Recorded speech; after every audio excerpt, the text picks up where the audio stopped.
200 i casi di malati di ludopatia registrati in questo primo semestre 2019 nei territori della ULSS 3, dei quali ben 7 presi in carico soltanto questa ultima settimana al SERD, il centro dipendenze di Mestre, il doppio dei casi dell'anno scorso, in aumenti giovanissimi, tra cui gli adolescenti tra i 15 e i 19 anni. Sono dati che sono in aumento nel corso degli ultimi anni,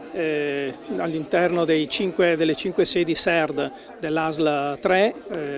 nell'anno 2018 abbiamo seguito 264 persone con disturbo da gioco d'azzardo. Una vera e propria malattia questa del gioco d'azzardo, per fronteggiarla bisogna conoscerla. Ecco che a Mestre torna la 9ª edizione di BIS, Venezia in Salute, la 2 giorni contro le ludopatie. La bellezza di Venezia in Salute è la capacità di attrarre persone curiosi, passanti,